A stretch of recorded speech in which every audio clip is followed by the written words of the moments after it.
Bon, eh bien, démarrons cette séance. Je suis très heureux de vous retrouver après deux semaines d'arrêt qui m'ont coupé en plein vol sur la question électrique, puisque la semaine dernière, avec le même titre, qui n'est pas celui d'ailleurs qu'il y a dans l'affiche, parce que je suis allé un peu plus lentement sur cette question de ce que sont ces énergies électriques bas carbone, on a beaucoup parlé de nucléaire.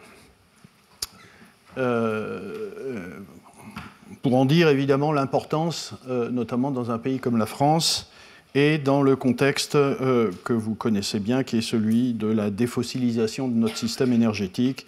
C'est une des énergies qu'il faut évidemment considérer avec le plus grand intérêt, en tout cas c'est ma position, et ça a l'air de devenir petit à petit, de redevenir petit à petit, vous verrez, de redevenir une position française après l'avoir été un peu moins pendant une dizaine d'années.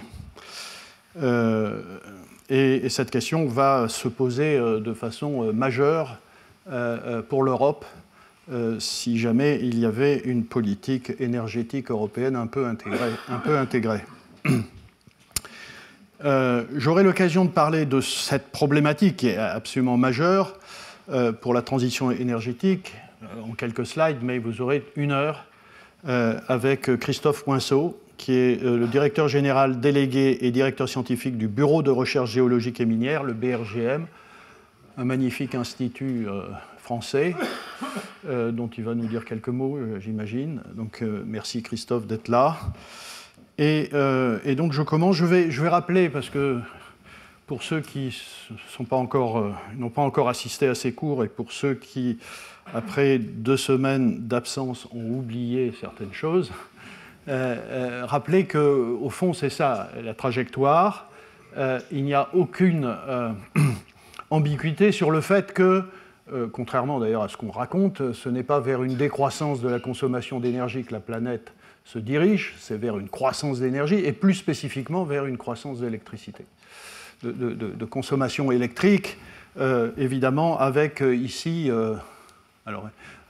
des pentes qui dépendent évidemment des efforts plus ou moins importants pour, d'une part, électrifier des usages, on va en dire un mot, et d'autre part, pour évidemment installer des capacités électriques. Et évidemment, des capacités électriques bas carbone, même si, comme je l'ai montré la dernière fois, nous sommes dans un moment où plusieurs centaines de centrales à charbon sont en cours de construction dans le monde, idem pour le gaz, et que le gaz de schiste a beaucoup de succès en ce moment. Il nous vient des États-Unis, on en a besoin. Je rappelle cela, à nouveau, pourquoi cette obsession d'électrifier ? Tout simplement parce qu'on n'a pas tellement le choix. C'est-à-dire qu'on a un certain nombre limité de ressources énergétiques.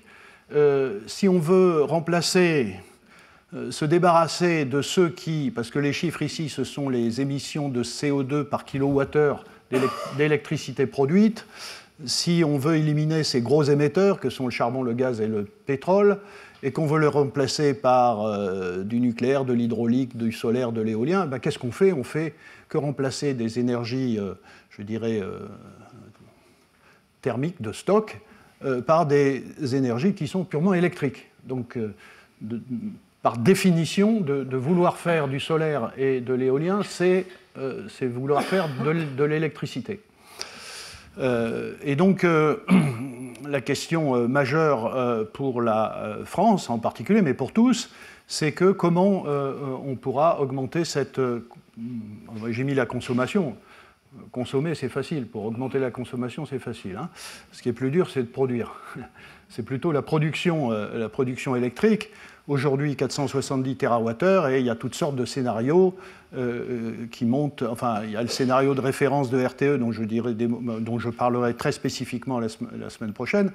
Et puis, il y a des scénarios qui pratiquement doublent la quantité d'électricité. Rien que ça, dont on parle relativement avec beaucoup de sérénité, rien que ça, est-ce que c'est possible ? je ne sais pas, en tout cas, ça sera déjà une révolution absolument massive de passer une telle quantité de production d'électricité pour un pays comme la France. Et pour le moment, on n'a pas démarré. Alors, les choses vont très vite, et ça sera mon dernier mot sur le nucléaire, puisque je voulais vous parler tout au long de cette heure des énergies dites renouvelables. En fait, vous voyez, le 4 mai, vous savez qu'il y a un projet de loi qui est relatif à l'accélération du nucléaire qui est en cours de discussion, et la commission mixte paritaire, qui est composée donc de députés et de sénateurs, est parvenue à un compromis, donc c'était la semaine dernière. Et ce compromis, c'est surtout, j'en retire celui-là, c'est qu'il y a confirmation de la suppression du plancher et du plafond concernant le nucléaire. Dans la loi dont j'ai dit, pour laquelle j'ai exprimé beaucoup de critiques dans mes cours précédents, c'est-à-dire la loi pour la transition énergétique et la croissance verte votée en 2015, où, assez curieusement, on imaginait un monde moins énergétique, moins électrique, comment a-t-on pu penser ça? Mais c'était vrai déjà aussi en 2019, je l'ai dit, avec la loi de programmation pluriannuelle de l'énergie menée par Édouard Philippe, Premier ministre à l'époque, cette idée qu'on pourrait consommer moins et moins d'électricité, et donc il était pertinent de bloquer le nucléaire à 50%, de le bloquer à une certaine limite de puissance, et de faire disparaître 14 réacteurs. Bon, ceci a été supprimé, ça date de... Enfin, il faut que la loi soit votée, mais disons que le compromis ici permet de penser qu'en effet, l'objectif de réduire la part du nucléaire à 50% est abandonné. Il n'y a pas longtemps, il y a quelques semaines, mois, je disais qu'effectivement, nous avions toujours dans la loi cette situation-là. Et que le plafond de 63 gigawatts est aussi abandonné. Voilà. Alors si on en vient aux renouvelables, qui est une sorte évidemment de nouvelle perspective pour la production électrique dans le monde entier, voilà. Donc si en termes d'énergie primaire, ce qu'on constate de toute façon tout de suite, et vous allez le voir dans les une ou deux figures que je vais vous montrer, c'est que pour le moment, on est très très loin du compte à l'échelle mondiale d'une contribution sérieuse des énergies renouvelables, même si nous allons voir aussi qu'il y a une dynamique extrêmement forte, pas pour toutes, pour certaines, plus que d'autres. Mais en tout cas, vous voyez, ici, en termes d'énergie primaire, ok, ça on le sait, je l'ai déjà dit 10 fois, c'est pétrole, charbon, gaz, pour plus de 80% des énergies que nous consommons. Mais revenons à l'électricité, puisque c'est de ça qu'il s'agit. Mais même l'électricité, comme vous le voyez, évidemment, la part des fossiles est moindre, de l'ordre de 60%. Mais quand on regarde les plus gros contributeurs des énergies bas carbone, c'est l'hydroélectricité, autour de 15%, et c'est le nucléaire, autour de 10%. Ceci depuis pas mal de temps. Et l'éolien est de 6 et quelques pourcents, le solaire près de 4, les bioénergies autour de 2. Donc c'est encore voilà, il faut constater qu'en 2023, enfin là c'est les chiffres 2021, parce que 2023 c'est pas fini, et 2022 il faut les analyser. Voilà où on en est. Et pour la France, on réduit le périmètre. Assez souvent, je reviendrai sur le cas de la France. Sur la France, la situation est pratiquement identique, à la seule exception qui est évidemment fait la particularité de la production électrique française, qui est qu'au lieu d'avoir des fossiles pour l'électricité, nous avons beaucoup de nucléaire. Comme je l'ai dit, c'est un des pays les plus nucléarisés. Donc ici, vous voyez que la contribution gaz-charbon est très faible. C'est surtout du gaz, mais à hauteur de 6%. Les chiffres que vous voyez ici pour solaire, bioénergie et éolien, ça correspond à peu près à la moyenne mondiale. Il n'y a rien de particulier, ni moins bien, ni mieux.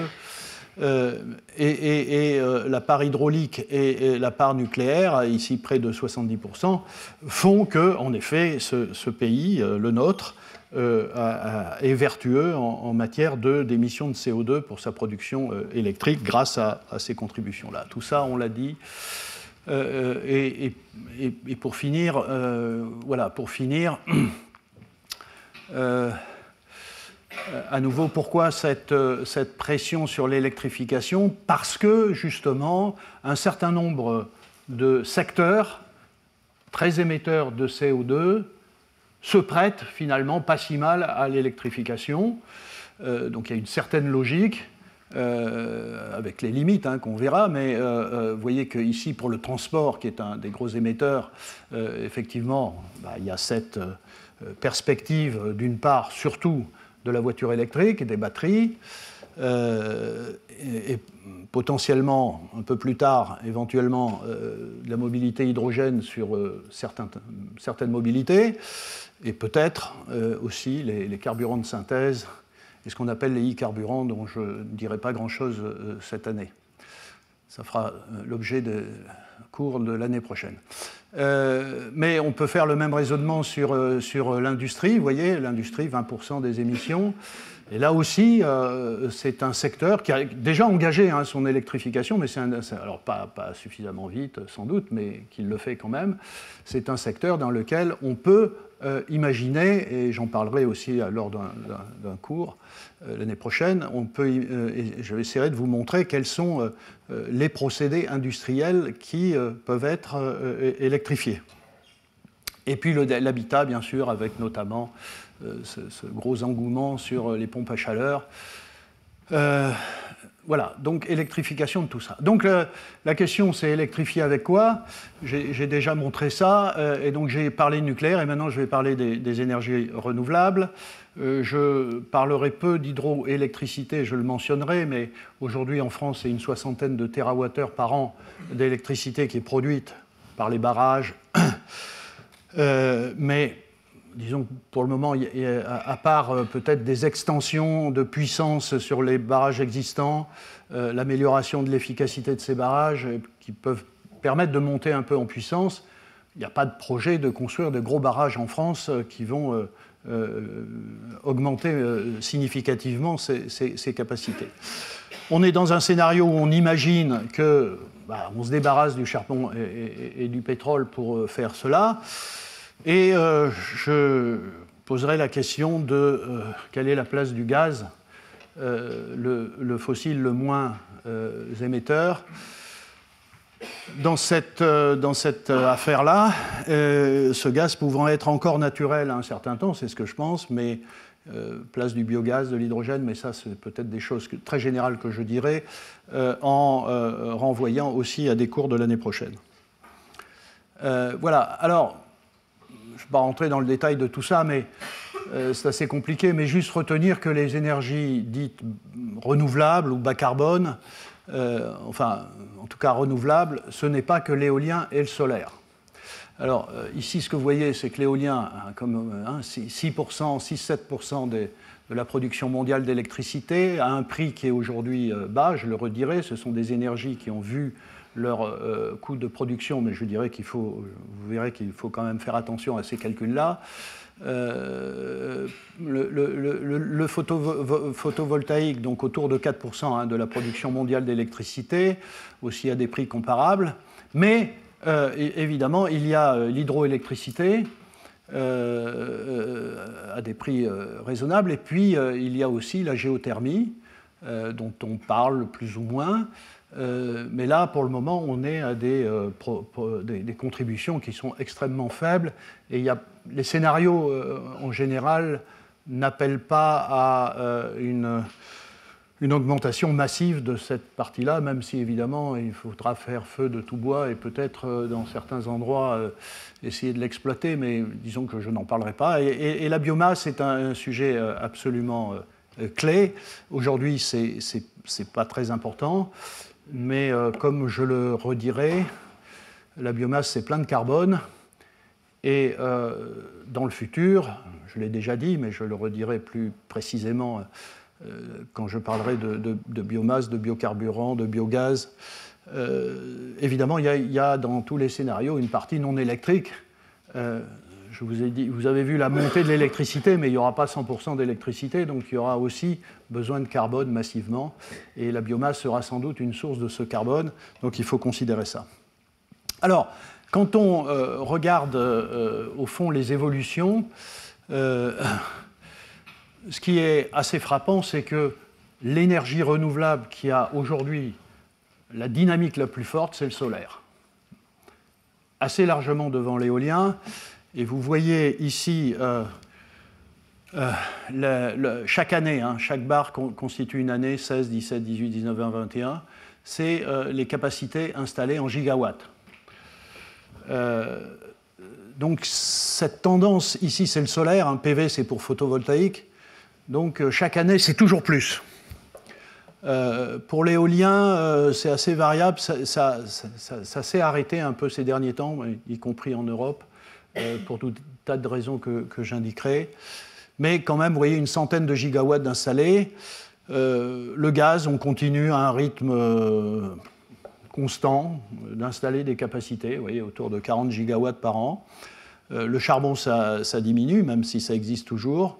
L'hydroélectricité, alors j'ai dit que la France, il n'y avait pas de projet de barrage, mais il y a des projets de développement de l'hydroélectricité partout ailleurs, et donc on en est autour d'une vingtaine de gigawatts par an, et c'est vrai sur les 5 dernières années. Et puis le reste, peu d'investissement, peu d'installation. Donc c'est ça qu'il faut retenir. Et quand on regarde où ça se passe, vous le voyez ici, donc c'est essentiellement les grands pays industriels et massivement la Chine. Il y a actuellement en Chine plus de 300 gigawatts d'énergie solaire installée. Vous voyez la croissance massive. Donc vous voyez, je l'ai déjà dit, mais chaque fois qu'on accuse la Chine de faire trop de charbon, de pétrole, de gaz, en même temps, c'est le pays qui fait le plus d'énergie renouvelable, le plus de batteries, le plus de véhicules électriques, le plus de tout ce qu'on aimerait faire. C'est eux qui le font. L'Europe, avec des contributeurs variables, ici, vous voyez, avec l'Allemagne en numéro 1, et les États-Unis aussi, comme vous allez voir aussi tout à l'heure, gros installateurs d'énergie solaire. Et ce qu'on voit, et c'est cette tendance, vous voyez, la situation est ici, mais quand vous regardez les mouvements des capacités, quand je dis capacité, c'est de la puissance, je parle en termes de puissance, donc c'est des gigawatts, ce n'est pas des térawattheures ou des gigawattheures, c'est des gigawatts. Vous voyez que donc ça veut dire c'est la quantité de centrales thermiques à gaz, à charbon, à pétrole, c'est la quantité de parcs solaires, c'est la quantité de parcs éoliens, enfin, etc. Ce qu'on voit, c'est que l'éolien monte, était devant le solaire jusqu'à 2021. C'est à peu près en 2020 qu'il y a le basculement avec le solaire qui intervient au-dessus, mais on voit une tendance pour le solaire qui est beaucoup plus grande que pour l'éolien. Alors le problème, je le redirai, c'est que tout ça, je l'exprime, comme vous le voyez, en gigawatts, en puissance. Évidemment, ça ne nous dit pas tout, parce qu'il faut évidemment tenir compte de ce qu'on appelle le facteur de charge. Et le facteur de charge, c'est le fait que c'est le rapport entre la puissance utilisée sur la puissance installée. Or, le problème du solaire, c'est qu'il y a des moments dans la journée où il fait nuit et que donc il ne peut pas fonctionner. Et c'est ce qui explique pourquoi, malgré cette tendance très forte, vous avez uniquement 4% en termes d'énergie produite par le solaire, uniquement 4%, parce que, en effet, il y a ce facteur de charge et que le solaire, qui a un des plus bas facteurs de charge, vient derrière l'éolien, le nucléaire, l'hydraulique, le gaz, le charbon, évidemment. Donc ça, il faut en tenir compte. Plusieurs rapports assez intéressants pour essayer de voir la perspective. Notamment, il y a un rapport de l'Agence internationale de l'énergie en 2022 et un intéressant rapport de l'Académie des technologies en 2023, effectivement, nous montrent qu'on va continuer à avoir une demande massive de solaire. Vous voyez, aujourd'hui, il y a à peu près 1000 TWh sur les 28 000. C'est les fameux 3,5 ou 4%. Et ce que nous dit l'AIE, c'est qu'on va... Alors, il faudra y aller, hein, parle de 27-25 000 TWh sur une électricité qui aura augmenté massivement, 73 000. Je ne sais pas comment ils font des perspectives avec des chiffres aussi précis, mais j'ai tiré les chiffres des rapports.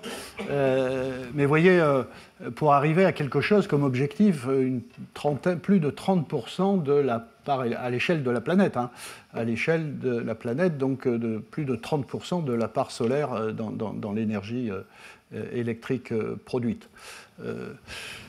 Bon, ça veut dire qu'il faudra, à l'échelle de la planète, multiplier par presque 30 le nombre de capacités de solaire. Alors, on va avoir ce discours de façon régulière au cours de cette heure, et sans doute Christophe ira dans le même sens. C'est évidemment la question de à quoi est-ce que cette transition que nous menons elle va aussi résoudre les problèmes de sécurité d'approvisionnement, de souveraineté énergétique. Je crains que non, puisque, évidemment, vous avez compris que se débarrasser des fossiles, au-delà de la question du carbone, c'est aussi se débarrasser d'une dépendance très forte vis-à-vis de pays de producteurs, puisque nous n'en avons pas dans notre sol, encore qu'on pourrait discuter du gaz de schiste français, ce que je n'oserais pas faire aujourd'hui. Mais disons qu'en matière de panneaux photovoltaïques, de solaire, il n'y a pas photo. Vous voyez, pour plus de 98%, aujourd'hui, l'offre, c'est la Chine et les pays du sud-est asiatique. Donc là, en effet, c'est un élément majeur de réflexion que nous devons avoir à l'échelle européenne. Juste rappeler que la technologie aujourd'hui du solaire, c'est essentiellement la technologie silicium, hein, avec une moyenne de rendement de l'ordre de 20%, mais vous avez les différentes étapes du silicium pur à purifier jusqu'au module, les lingots de silicium, les galettes, les cellules, et les modules. Et quand vous regardez ici, finalement, quels sont les acteurs des différents éléments de ces panneaux solaires, modules, cellules, galettes, silicium, vous voyez qu'en rouge, c'est la Chine, et en jaune, ce sont les pays du sud-est asiatique. Donc là, typiquement, toute notre économie vers le solaire, tout ce qu'on veut faire, pour le moment, c'est des ressources financières données à ces pays-là. Les États-Unis ne sont pas en reste. Vous le voyez ici, avec la prévision aux États-Unis d'une installation de 54 gigawatts de solaire. Il y en avait 48 en 2022. Le PV monte, les batteries, ça monte. Et puis, le gaz, ça diminue, l'éolien, ça diminue. Voilà, bon, pas en dire tellement plus, mais ce sont des chiffres, là aussi, de l'Agence internationale de l'énergie. Voilà, le bilan, c'est qu'on observe, en effet, une tendance à l'augmentation de la part des énergies éoliennes et solaires, qui sont représentées en jaune ici. Et vous voyez, on part de 2011 et 10 ans plus tard, 2021. La part du solaire et de l'éolien augmente, mais représente encore les fameux 6 plus 4%, donc les 10% que j'indiquais tout à l'heure. Voilà, qui contribuent à diminuer un tout petit peu la part des carburants fossiles dans la production d'électricité. Alors, attention, hein, là, je ne parle que d'électricité, donc vous imaginez bien que je suis en train de parler de 17% uniquement au niveau de la planète 17% de toute l'énergie que nous consommons. Les 83% autres, non électriques, c'est pour l'essentiel de fossiles, du charbon et du gaz, et ça n'a pratiquement pas changé. Voilà, et quand on regarde en matière d'investissement, c'est assez flagrant. Vous voyez en jaune, ce sont les investissements, alors c'est en milliards de dollars, ici en ordonnée. Ce qu'on voit, ce sont des investissements essentiellement en jaune en énergie renouvelable, donc solaire, éolien, mais comme vous l'avez entendu, surtout solaire. Et puis depuis le milieu des années 2010, c'est cette partie verte, c'est le transport électrique, c'est le véhicule électrique. Donc aujourd'hui, les deux grands axes, je dirais, d'investissement massif de la planète sur ces sujets-là, qui se chiffrent au total autour de 1200 milliards de dollars, plus de 1000 milliards de dollars, c'est pour l'essentiel voilà, éolien, solaire et transport électrique. Le reste est pratiquement absent. En gris, un peu de nucléaire. Évidemment, il n'y a pas de nucléaire partout. Et l'hydrogène en rouge, si vous le voyez, vous me dites, il n'y a pas beaucoup. Voilà. Et pour la France, maintenant, là aussi, on parle des énergies renouvelables et on a toujours l'impression que nos énergies renouvelables, c'est de l'éolien et du solaire. En réalité, c'est qu'une toute petite partie. Ce n'est qu'une petite partie de nos énergies renouvelables. La grande énergie renouvelable en France, c'est le bois. Donc en France, vous avez à peu près 20% d'énergie renouvelable pour la consommation finale brute d'énergie. Vous voyez, c'est les chiffres 2021. C'est à peu près, alors sur la base d'à peu près 1600 TWh de consommation d'énergie totale pour la France. Ça fait, donc vous faites le calcul, ça fait à peu près 310 TWh. Mais ici, vous avez les pourcentages des contributions. Donc vous voyez que vous avez, si vous prenez le bois énergie, les biocarburants, le biogaz, les déchets, etc., vous êtes à plus de 50% qui est la partie bio. Ce n'est pas l'éolien et le solaire. Vous avez en plus l'hydro. Voilà. Donc à la fin, même si on a un peu tendance à réduire les énergies renouvelables un peu partout, mais en France aussi, à l'éolien et le solaire, ce n'est pas que ça.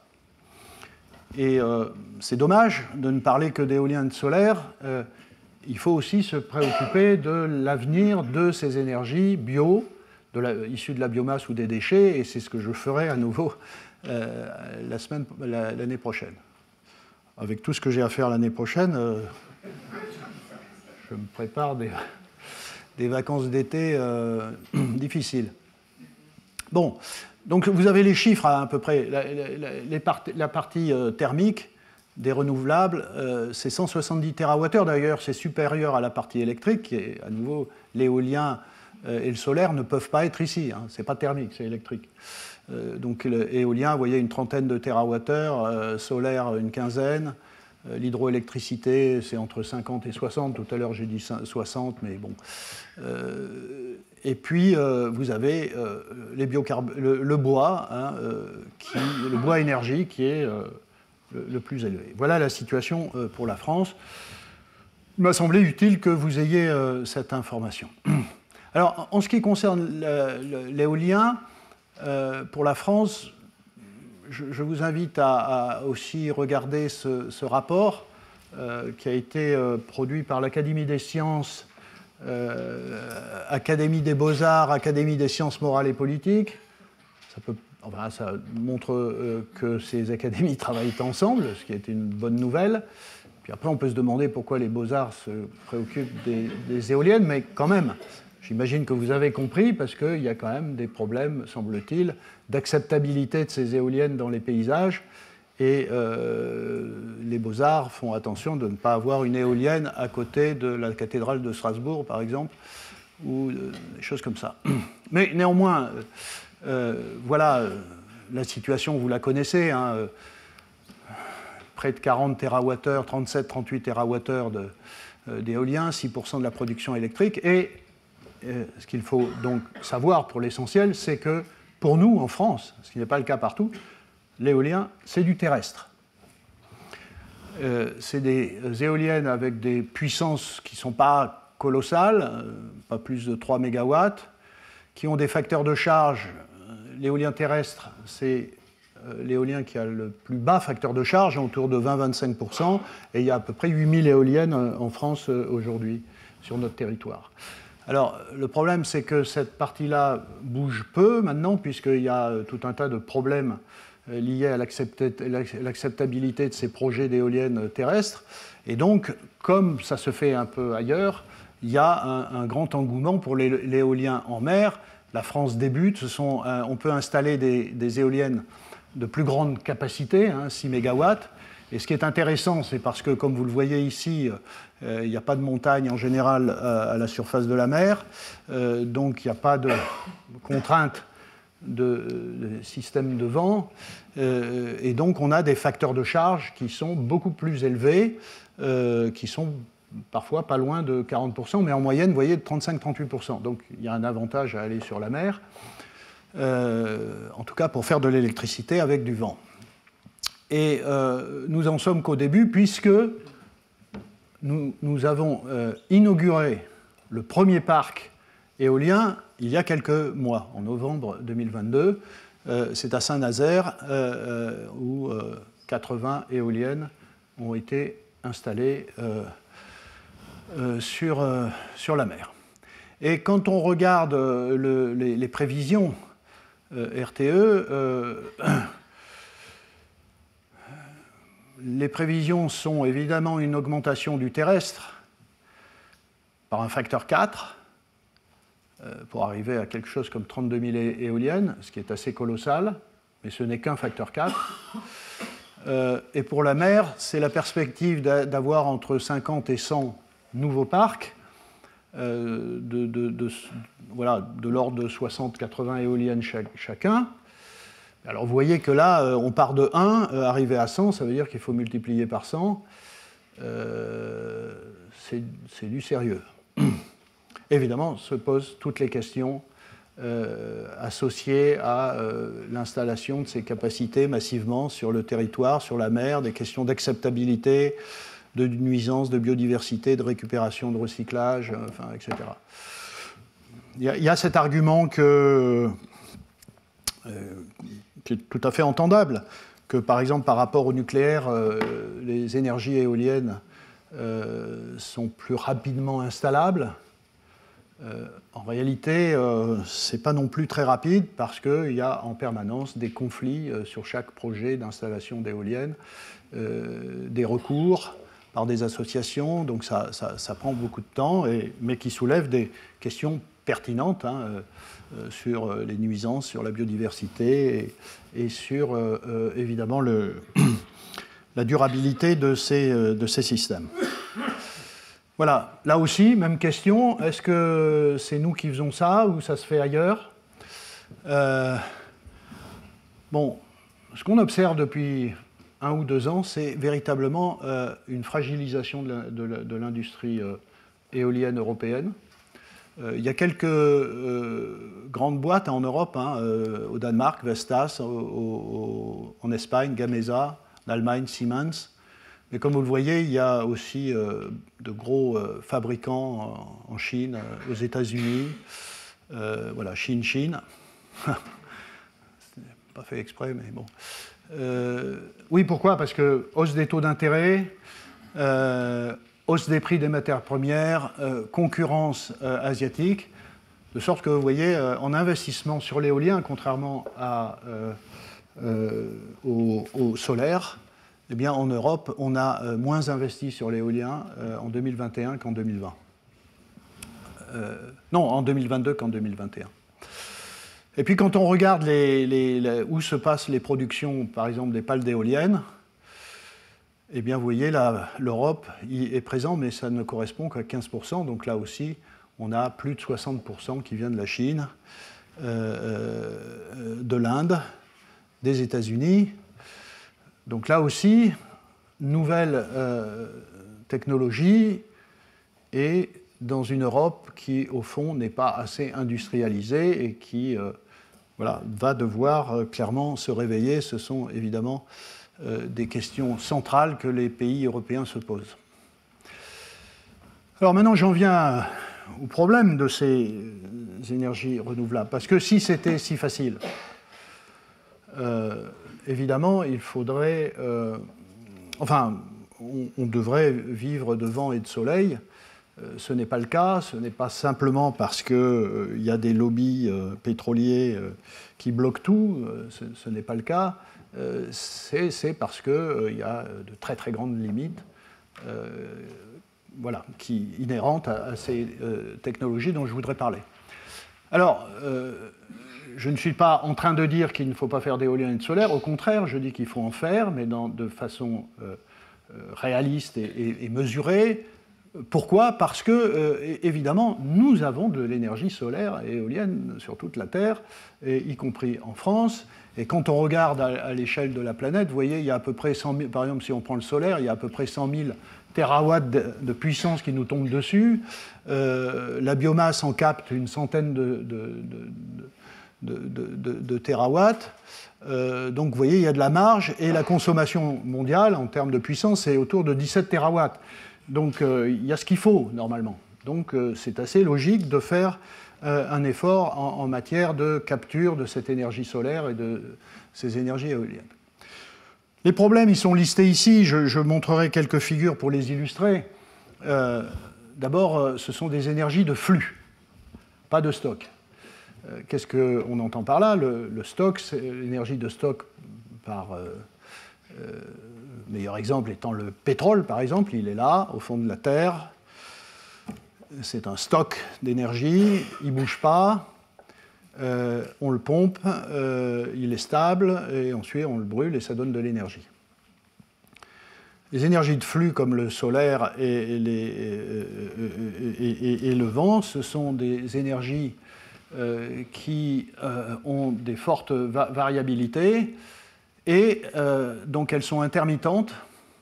Et ce caractère intermittent est évidemment un des problèmes majeurs de ces énergies. Il y a tout un tas de conséquences à cette intermittence. La première, c'est que si nous souhaitions les développer massivement, il faudrait avoir la capacité de stocker les excès d'énergie dans des situations de fort soleil, de grand vent, et ressortir cette énergie pour les périodes de nuit et d'absence de vent. Et donc ça pose la question majeure du stockage d'énergie qui fera l'objet de mon dernier cours cette année. Je vous dis tout de suite, ça n'existe pas aujourd'hui, le stockage des énergies renouvelables. On en parle, mais à l'échelle requise, ça n'existe pas. Valeur économique faible, parce qu'évidemment, quand on a un très très gros excès d'énergie solaire et d'énergie éolienne, plus que la demande, évidemment, ça perd de sa valeur. Il y a un problème de stabilisation des réseaux à partir d'une trop grande proportion de... Je le redirai, j'ai dit d'une trop grande proportion d'énergie intermittente, et le facteur de charge est faible, on l'a indiqué, c'est 0,2 pour le solaire, 0, presque 4 pour l'éolien. 0,4, c'est pas si mal hein, pour l'éolien en mer. Ce sont aussi des énergies de faible densité surfacique quand on compare en effet l'éolien et le solaire au nucléaire en termes de mètres carrés utilisés par mégawattheure produit. On a aussi des différences importantes. Donc il y a une empreinte spatiale qui est forte. Il y a une artificialisation des sols qui en découle, qui pose les problèmes d'ailleurs d'acceptabilité. Il y a aussi des besoins massifs en matériaux de construction, et notamment béton et acier. Là aussi, si on compare l'éolien et le solaire au nucléaire en tonnes par terawattheure produit, on a des différences significatives qui donnent un avantage compétitif au nucléaire de ce point de vue-là. Et nous allons l'aborder, le besoin en ressources minérales, notamment pour l'éolien, besoin en terres rares, en métaux critiques, etc. Et on va avoir une explosion, vous allez le voir, j'ai 2 dias, mais c'est Christophe qui développera ce thème. On va avoir des besoins massifs de ressources minérales. Ici, sur les questions des empreintes spatiales, il y a beaucoup de débats, de conflits. Les uns disent ça, les autres disent autre chose, etc. Je crois que je vous l'avais mentionné, mais je vous renvoie à cet article qui est vraiment très bien fait en 2022, qui compare, vous voyez, nucléaire, gaz, hydro, solaire, géothermie, vent, biomasse. Ici, c'est en échelle logarithmique, attention. Et si ce n'est pas logarithmique, vous voyez, exprimé en térawattheures par kilomètre carré occupé. Donc évidemment, plus c'est grand, mieux c'est. Et évidemment, on trouve en première place le nucléaire et le gaz. Et puis les autres sont ridicules à côté. Et on y trouve évidemment le solaire et l'éolien. Donc, vous voyez ici, si je compare le solaire ici à 10-1, on est pratiquement à 10. Donc il y a un rapport 100 en termes de production d'électricité par mètre carré. L'intermittence, c'est ça. Vous voyez, en France, je ne sais plus quel jour c'était. Bon, je ne vois plus très bien si vous voyez. Voilà. Bon. En tout cas, vous voyez qu'on peut passer de 80% de la puissance installée, ce qui est considérable, jusqu'à 0. Vous voyez ? Et c'est ce qui fait qu'en moyenne, on a des facteurs de charge qui sont indiqués ici, qui sont faibles. Alors, ça, c'est une sorte de moyenne qui peut être critiquable, mais parce que c'est une moyenne. Le nucléaire étant numéro 1 avec un facteur de charge de 60%, le gaz de 30%, mais comme vous voyez, l'hydraulique, c'est 30%. L'éolien, alors terrestre, un peu au-dessus de 20, en mer, presque 40%, solaire, autour de 15%. Et ça, c'est une étude récente qui a été faite dans le cas de l'Allemagne, vous voyez, sur à peu près 6 ans, un pays qui a beaucoup installé d'éolien, et les chiffres sont confirmés, c'est-à-dire que le PV ici est autour de 11%. Vous voyez, c'est 995 heures sur toute l'année, qui fait 8760 heures. Hein. Une année, c'est 8760 heures. Donc c'est comme ça que vous arrivez aux 11%. L'éolien terrestre, c'est 23%. Donc oui, ça colle à ce que j'ai indiqué ici. Et le offshore, c'est 38%.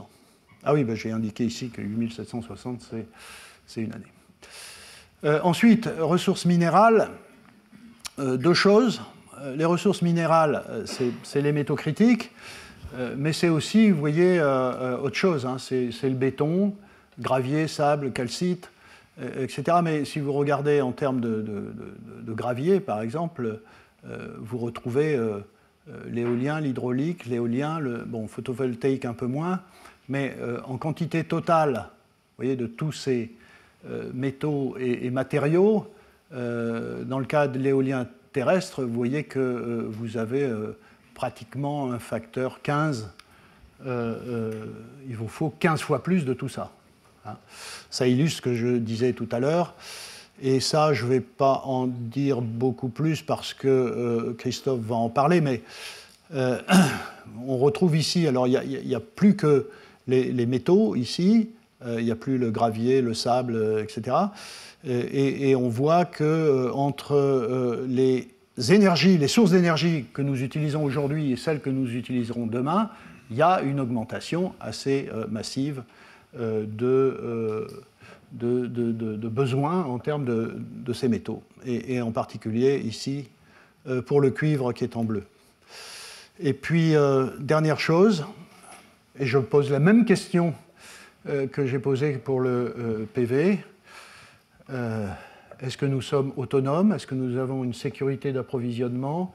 Est-ce que nous avons une souveraineté en matière d'accès à ces ressources minérales? La réponse, c'est non, puisque comme vous le voyez, en termes d'extraction, nous sommes nulle part. En France, en gros, Christophe nous le dira, on s'est interdit de faire le moindre trou. Donc évidemment, il n'y a pas de chance qu'on découvre, qu'on utilise des minerais français et des métaux français. J'ai déjà dit, mais aujourd'hui, en France, un trou égale une ZAD. Et en termes de raffinage, et là, c'est le grand domaine de la Chine. Hein, c'est ce qu'on voit en rouge pour les différents métaux. Mais je crois que Christophe commentera ça. Donc là aussi, perte. Enfin, vous voyez, PV, batterie, on l'a dit, éolien, perte donc perte voilà, d'autonomie, de souveraineté. Donc il y a du travail à faire pour la retrouver en partie. Ce qui est en faveur, évidemment, investissement, soutien public, effort technologique, les prix de ces énergies éoliennes et solaires baissent à une vitesse peut-être qu'on n'anticipait pas, mais elles baissent sérieusement. Il y a toutes sortes de chiffres qui circulent, mais ici, voilà un graphe pour vous montrer, en effet, vous voyez, pour le solaire, en 11 ans, la baisse pour arriver à quelque chose autour de 60 € par mégawattheure. Bon, les chiffres varient entre 40 et 70. Pareil pour le voilà, solaire sur toiture. L'éolien offshore, c'est la même chose, hein, de 200 à 60. Donc, clairement, il y a une baisse de coûts de production, hein, des prix de production. Malheureusement, un rapport récent de la Banque Lazare montre qu'en 2023, ça repart à la hausse, pour tout un tas de raisons, et les mêmes que j'ai indiquées pour l'éolien européen, les problèmes de hausse des taux d'intérêt, d'accès, de demande croissante de matières premières, etc., etc. Et cette hausse des prix de production porte surtout sur l'éolien et le solaire, justement.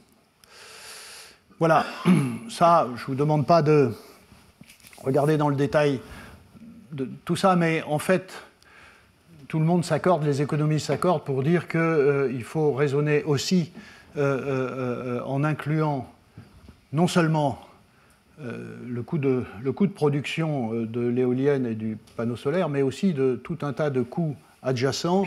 Ici, j'ai pris une des études, il y en a plusieurs, mais ce sont les coûts de système. C'est ce qu'on appelle, c'est les coûts de backup, c'est les coûts d'équilibrage du réseau, c'est les coûts de service système, les coûts de renforcement du réseau. Enfin, il y a tout un tas de coûts supplémentaires. Il ne faut pas imaginer que c'est juste, on pose son éolienne et puis on calcule le béton qu'on a mis, le métal qu'on a mis et l'énergie qu'on a dépensée, enfin, etc. Il y a tout un tas d'autres choses qui fait qu'en réalité, vous voyez, pour l'éolien à terre, voilà, on peut pratiquement doubler le coût total. Il en est de même pour l'éolien en mer et il en est de même pour le PV. Hein, voilà. Donc il y a beaucoup de discussions sur ces prix-là. Ils sont très variables, je dirais, d'heure en heure presque. Donc je ne veux pas intervenir, je veux simplement dire qu'il faut faire très attention en incluant, comme on le fait d'ailleurs pour le nucléaire, en incluant, et pour les autres et les centrales thermiques, en incluant l'ensemble des coûts associés à la chaîne solaire et éolien. En fait, tout ça a été dit. Je vous demande de regarder juste la dernière partie. En 2021, l'Agence internationale de l'énergie, RTE, ont publié un rapport très très intéressant, je l'ai déjà mentionné, qui essayait d'établir... C'était encore une époque où on raisonnait en cette idée étrange et totalement irréaliste d'une électricité 100% renouvelable. Et donc la question qui était posée à ces institutions, c'est quelles sont les conditions et les prérequis pour que on puisse rendre faisable techniquement un système électrique avec une forte proportion d'énergie renouvelable, c'est-à-dire proche de de 100%.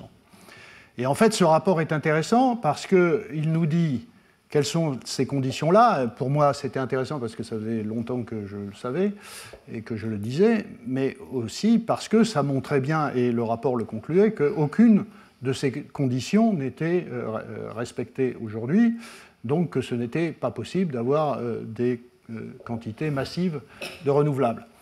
La première chose, c'est qu'évidemment, il faut avoir un peu de pilotabilité. Quand il n'y a pas de vent et qu'il fait nuit, ce n'est pas possible. On ne peut pas vivre sans électricité, donc il faut à côté, et c'est ça le coût supplémentaire de mon tableau précédent, il faut des sources pilotables. Alors, tant qu'elles ne sont pas bas carbone, eh bien, on continue avec du charbon, du gaz et du pétrole. Et puis, si on peut rendre ces capacités pilotables moins carbonées, alors on pense à du biogaz, par exemple, ou de l'hydrogène, enfin, etc. Mais de toute façon, il faut de la pilotabilité. La deuxième chose, c'est qu'il faut développer massivement le stockage d'énergie. Plus on installe de capacités intermittentes, plus il faut de stockage si on ne veut pas trop de ces capacités pilotables, parce que ce stockage, ce seront des énergies qui seront pilotables, et que donc on est ramené à ici cette condition qui devient à ce moment-là respectée. Nous avions, avec Dominique Grand, que vous entendrez au dernier cours, c'est lui qui vient faire le séminaire, nous avions calculé pour un scénario à 100% d'énergie renouvelable, publié dans les comptes rendus de l'Académie des sciences ici en 2021. Dans un scénario 100%, c'est quelque chose de l'ordre de plus de 100 TWh, proche de 150 TWh par an qu'il faudrait stocker et redélivrer au système énergétique. C'est absolument colossal. Nous avons zéro aujourd'hui, et le monde a zéro, en quelque sorte. Et puis développer les infrastructures de réseau électrique.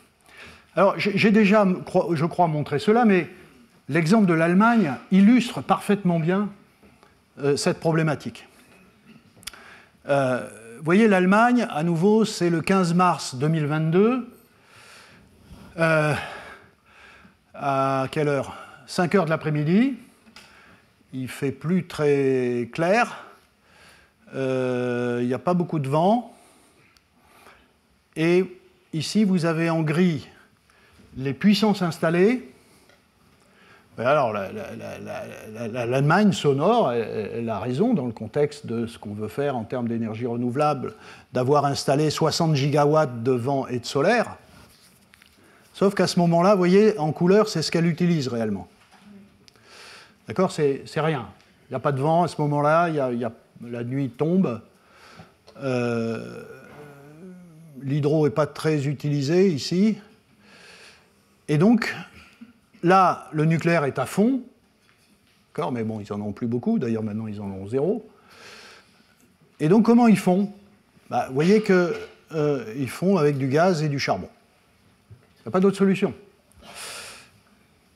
Et ce qu'on voit ici, surtout, c'est que les Allemands, qui depuis très longtemps savent qu'il faut faire du stockage si on veut faire beaucoup d'énergie renouvelable, ce n'est pas le rapport de 2021 qui nous le rappelait, qu'ils ont attendu pour le comprendre, mais ils n'ont rien fait en termes de stockage. Pas parce qu'ils sont idiots et qu'ils ne voulaient pas faire de stockage, tout simplement parce que ce n'est pas possible aujourd'hui. On n'a pas les technologies pour le faire à l'échelle nécessaire. Donc les Allemands font du renouvelable, et sans nucléaire, ils font du gaz et du charbon. Et c'est clairement, je conclurai là-dessus, ce qui nous pend au nez, si nous allons trop loin en diminuant la part de notre nucléaire, en allant trop loin dans la part du renouvelable et du renouvelable solaire et éolien, et nous ferons comme ça.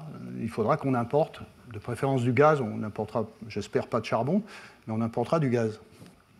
Voilà. Et d'ailleurs, je ne vais pas rentrer dans le détail, mais regardez juste cette figure-là. C'est intéressant. Ici, vous avez la montée en Allemagne de l'installation de puissance en gigawatts d'énergie renouvelable. Et vous voyez ici la puissance installée d'énergie thermique. Elle n'a pas bougé. D'accord? Donc ça, c'est la démonstration claire que l'Allemagne ne peut pas toucher à ces centrales thermiques, même si elle met massivement des éoliennes et des solaires. C'est juste de la physique. Voilà. Et je termine là-dessus. Ça, c'est quand même quelque chose qui... Enfin, c'est la première fois que je montre cette dia que j'ai construite pour vous.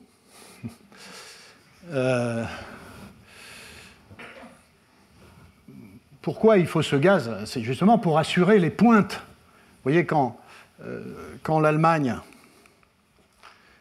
ici, est dans cette situation, c'est à ce moment-là, à 5 heures de l'après-midi, hein, les gens rentrent chez eux, fait tourner la choucroute, voilà, on est chez soi, tout est allumé, donc il y a un pic de demande, d'accord? Donc pour la France, aujourd'hui, et depuis longtemps, hein, vous vous souvenez, j'ai montré une courbe où on produit de l'électricité à peu près à hauteur de 450-470 TWh. C'est la même valeur depuis 20 ans, et je répète, ça paraissait tellement absurde que nos derniers gouvernements pensent qu'on allait vers une baisse de cela, alors que rien ne le démontrait et que tout démontre qu'il faut aller vers plus d'électricité. Mais donc dans toutes ces années-là et encore aujourd'hui, le pic de puissance en France est autour de 95 gigawatts. Il faut avoir 80 gigawatts de puissance pour assurer les pics de demande. Alors évidemment, nous avons une situation très favorable en France, puisque nous pouvons ici, par exemple en 2017, j'ai pris les chiffres de 2017, pas loin de 50 gigawatts qui peuvent être mobilisés de nucléaire, c'est bas carbone, c'est formidable. Et puis vous avez un peu de gaz, charbon il n'y a pas en France, très peu. Et puis en bleu, vous avez de l'hydraulique, là on a poussé, hein, les 18 gigawatts de barrages. Et puis il y a plein d'autres choses, et en particulier il y a ce qu'on appelle les effacements, c'est-à-dire que là on dit aux entreprises, certaines entreprises, allez-y mollo, vous baissez votre production, vous arrêtez certaines usines, enfin, etc., etc. Et puis voilà, après un peu d'éolien, un peu de solaire, et évidemment s'il fait nuit et qu'il n'y a pas de vent, ceci disparaît. Et puis avec ça, on arrive à 91 gigawatts et on rajoute, on peut aller jusqu'à 7 gigawatts d'interconnexion. Ça veut dire qu'on peut, vous savez, on est interconnecté à tout un tas de pays européens. Il y a un réseau électrique formidable. Évidemment, c'est une belle chose de l'Europe, hein, cette solidarité électrique. Et donc, on s'échange de l'électricité. Donc, dans un moment de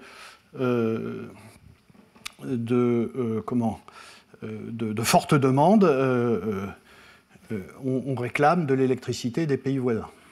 Alors, évidemment, la difficulté aussi, c'est que si ce pays voisin, l'Allemagne, a plein de vent et de soleil et qu'il n'y en a pas, enfin, a plein d'éoliens et de solaire et qu'il n'y a pas de vent ni de... parce que c'est la même heure.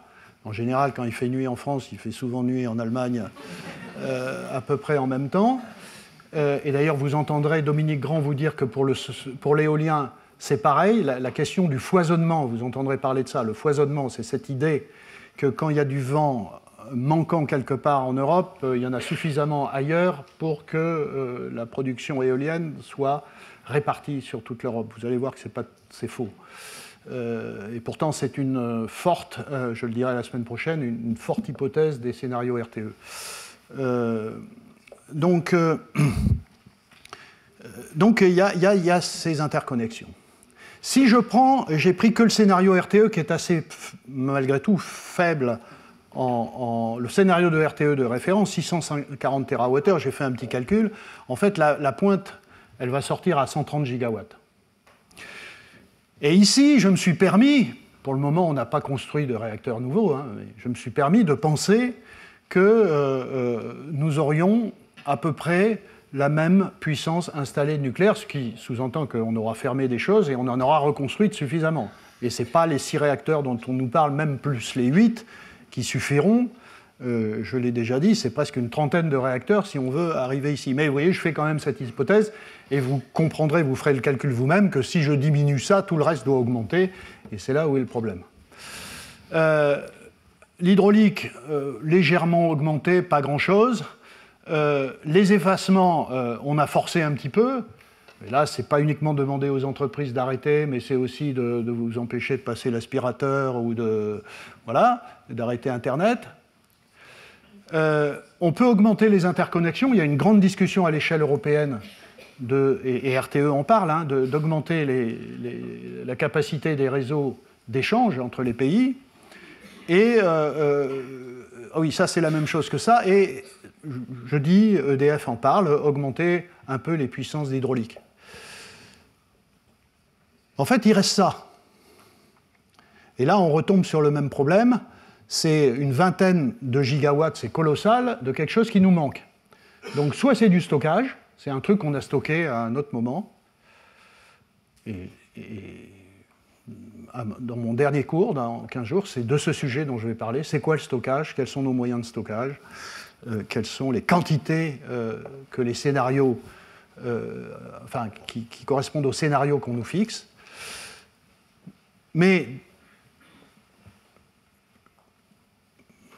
si on prend les leçons de l'Allemagne, si on voit les difficultés sur la construction de méga batteries, d'hydrogène massif, avec les capacités limitées en hydraulique de l'augmenter, etc., en fait, voilà, on fera comme l'Allemagne. C'est ce que je disais, c'est qu'on n'aura pas le stockage.